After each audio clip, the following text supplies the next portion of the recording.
তো দেখলাম যে এই মর্গের সামনেই একটা হুইল চেয়ারের দুইটা পাও দেখা যায় একটু উপরে। ওইটা দেখে আমি পুলিশদের আটকানোর আর রাখলাম না, আমি একটু দূরত্ব ওই মর্গের সামনে গেলাম। আমি আব্বারে ফোন দিলাম, আব্বু তোমার ছেলের পাওয়া গেছে, নিয়ে আসতেছি। এই কথাটা বলতে পারি না 12 বছর 11 বছর কোথাও। আমার ছোট ভাই হাফেজ শেষ করে নাহামিরে পড়তো সাভারের একটা মাদ্রাসায়। তো মাঝে মাঝে বলতো 13 দফার যে দাবিটা ছিল এটা নিয়ে আপনি যায়েন। আমি আবার এই ঢাকা গুলিস্তানে এখানেই থাকতাম। তো ওই দিনকে সকালবেলা আমি মোবাইলে মাদ্রাসায় ফোন দিলাম 5 তারিখের দিন। কোনো ফোন ধরে না, ওর উস্তাদের ফোন দিলাম। সারাদিন গেল, কোথাও খোঁজ খবর পাই না। রাত্রে তো অবস্থা খুবই বাজে। আমিও রাত্রে শাপলা চত্বরে করতে পারি নাই, ঢুকতে পারি নাই।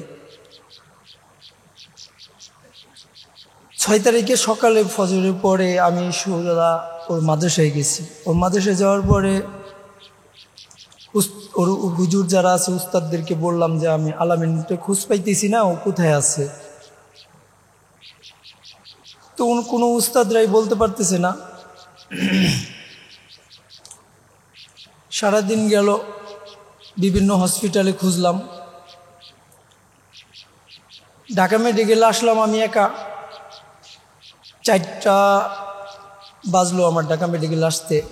ঢাকা মেডিকেলের ইউনিটে অনেক আহত যারা ছিল তাদেরকে এরকম যারা ছিল যাদেরকে জিগেলে বোঝা যাবে যে এরকম আলামিনকে চিনি কিনা। 4:30 বাজে গেল, এরকম আমি ওরে আর খোঁজ পাইলাম না, ওইখানে নাই। পরবর্তীতে হসপিটাল থেকে বের হয়ে যাব 6 তারিখের দিন 4:30 বাজে গেছে। তো কোথাও আর কোনো এরকম আলামিনের খোঁজ নাই। পরে আমি একটু চিন্তা করলাম যে তাহলে মর্গে যাবো কিনা। পরবর্তীতে মর্গে গেলাম। মর্গে যাওয়ার পরে এই মর্গের যে আগে কিছু পুলিশ থাকে, 3-4 জন পুলিশ ছিল। ওনারা বললো, আমারে আটকাই দিছে যে আপনি কই যান। বলে আমি একটু এইখানে আমার ছোটো ভাইরে খুঁজতে আইছি। বলে এইখানে তো নাই। আমি ওইটা দেখে পুলিশদের মানে আমার আটকানো দেখে আমি একটু করলাম যে ব্যাপারটা কি দেখি। তো দেখলাম যে এই মর্গের সামনেই একটা হুইল চেয়ারের দুইটা পাও দেখা যায় একটু উপরে। ওইটা দেখে আমি পুলিশদের আটকানোর আর রাখলাম না, আমি একটু দূরত্ব ওই মর্গের সামনে গেলাম। যাওয়ার পরে দেখলাম যে উপরে নিচের মর্গের যে রোমের ভিতরে লাশ রাখার আর জায়গা নাই। বাইরে একটা লাশ, ওই পাওয়ার দুইটা দেখে আমি মর্গের ভিতরে ঢুকছি। মর্গের ভিতরে ঢোকার পরে 2 কাতারে 15 থেকে 20 জন, আমি অবশ্য গুনি নাই, এরকমই হবে, 2 কাতারে 15-20 জন লাশ। এর ভিতরে আমি ভিতরে ঢুকে গেছি। ওই 2 লাশ ছাড়া আর কেউ নাই, ওইখানে লাশ আর আমি। তো মাঝখানে যাওয়ার পরে একটা একটা করে ওলামা ইকরাম ছিলেন অনেক। আমার ছোটো ভাই জুব্বা পড়তো, আমার চেয়ে একটু লম্বা ছিল। তো আমি দেখলাম যে দ্বিতীয় কাতারে 3 নম্বর না 4 নম্বর লাশটাই মানে ওই আমার ছোটো ভাই হাফেজ আলামিন। তো দেখার পরে তো আর কোনোই নাই। আমি আব্বারে ফোন দিলাম, আব্বু তোমার ছেলের পাওয়া গেছে, নিয়ে আসতেছি। এই কথাটা বলতে পারি না 12 বছর 11 বছর কোথাও। এখানে যারা শহীদ পরিবারদেরকে নিয়ে কাজ করতেছে, আমার একটাই কথা, কি আর দুনিয়ায় আমরা তো আর কি পাবো, আল্লাহ তাআলা ভালো জানে। আল্লাহ জান্নাত দান করুক ওদেরকে। মাদ্রাসা বন্ধ ছিল না, আগের মাসে আইছে শাহবাগের এইখানে যখন নাকি ঝামেলা হয়েছে, আমি বললাম তুমি আইসো না। তো আমি বললাম ওরে যে তুমি বাবা ভাইয়া তুমি আইসো না। সাধারণত আমরা 4 ভাই, আমি বড়, ওরা আমার ছোট, আলামিন আমার 3য় নম্বর ভাই। তো আমি তো জানি ও আসবে, ও মাঝখানে হেফাজতের কয়েকটা প্রোগ্রাম অ্যাটেন্ড করছে। পরে পুলিশে আমারে মর্গের সামনে থেকে বলতেছে ভাই আপনার এখানে থাকা যাবে না, বের হয়ে যান। আমি ওরে ধৈর্য বসে রয়েছি, বৈশা তোরা আমার ছোট ভাই 2-3 জন আছে, ওদেরকে একটু ফোন দিলাম, ওরা তোমরা দ্রুত একটু ঢাকা মেডিকেলে মর্গে আসো, আলামিনরে পাইছি। পরবর্তীতে এই মর্গের থেকে আসলে ওরকমভাবে আমাদেরকে করতে আমারে বের করে দিতে চাচ্ছে। আমি আপনি বের হন, এখানে আমরা মর্গ তালা মেরে দেবো, এখানে থাকা যাবে না। পরে আমি আমার চাচাতো ভাই আছে আরও 2-3 জন, ওরা বললাম যে ওদেরকে বেশি করে কিছু লোকজন নিয়ে ঢাকা মেডিকেলে মর্গে এখানে চলে আসো দ্রুত। এই 8-10 মিনিট মনে হয় সময় পাইছি, 8-10 মিনিট সময় পাইছি। এই 8-10 মিনিটের ভিতরে আমার কিছু ভাই, ছোট ভাই আমি গুলিস্তানেই ছিলাম, তো ওরা আসলো। ওরা আসার পরে অনেক একটু ভিড়াভিড়ি বেশি হয়ে গেল। পুলিশ ছাড়া আর লাশ ছাড়া আর আমি ছাড়া কেউ ছিল না। পরে ওরে দৈরাই বসে রয়েছি। পরে যাই হোক আলহামদুলিল্লাহ, আল্লাহর দয়া, আল্লাহর রহমত, একটা পুলিশ আমারে বলতেছে ভাই আপনারা নিতে চাইলে ওরে পোস্টমর্টম করে নিয়ে যাইতে হবে।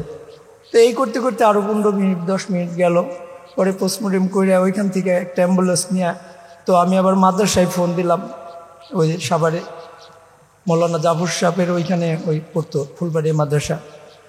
তো ওইখানে পড়লাম, পরে বললো যে গাড়িটা এইখানে মাদ্রাসার এইখান দিয়ে একটু আইসো। তো মাদ্রাসার সামনে দিয়েই তো আমাদের যাইতে হবে, ফরিদপুরে বাড়ি। তো ওইখানে একটু রাখার পরে সাধারণত ওরকমভাবে আমরা কাউরে বলতে পারি না যে আমার বাড়ি গুলি লাগছে। মনে হয় যে আমরা একটা মৃত্যু নিয়ে যাইতেছি, স্বাভাবিক মারা গেছে।